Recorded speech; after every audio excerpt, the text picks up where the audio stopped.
विवादीय sex city और ऋषि मृत्यु घटना को नहीं पूरा राजधानी उठुवा पड़ुवा बेले स्थानीय एतला देइछंती ऋषि मां पुओ मृत्युर सत्यासत्य अनुसंधान खंडगिरी थाना से पुणी एक एफआईआर देइछंती। पूर्वरु थाना एतला होइतिले मध्य तदंत केते बाट आगैछि से नहीं पुलिस तांको किछि सूचना देई नाही। एबे विभिन्न गणमाध्यम रे प्रकाश पाउथिबा ऋषिक बांधव्य अन्य बंधु मानक बयानरु जना पड़ुछि ऋषि मृत्युर प्रकृत कारण सेमानंकु जଣା थाई पारे। तेणु पुओ मृत्युर प्रकृत कारण खोजी बाहर करिबा पई से पुलिस को लेखि जणाइछंती। एथिसह ऋषि मृत्युर पूर्व दिन एका रूम रे रहुथिबा बापुचीनगर अंचल रे सौरभ कुमार नंद को तदंत परिसर भुक्त करने को दाबी करछंती।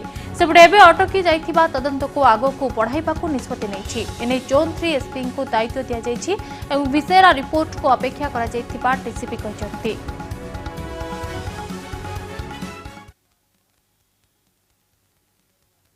आगरो से संक्रांत रे खंडगिरी पीएस रे गोटे ईडी केस रजिस्ट्रेशन हेतिला और तार इनक्वारी भी चलथिला और वर्तमान जने एसीपी 3 तार इनक्वारी करिवे और तांको थानार अन्य स्टाफ भी सहयोग करिवे और से अन्य जो पदक्षेप नेबार अछि जेमिति विषय रिपोर्ट तार स्टडी करिवार अछि सेटा पर्यंत आसी नै एवं अन्य जो रेलेवेंट पर्सन्स अछन्ते तांको भी पत्र करिवे।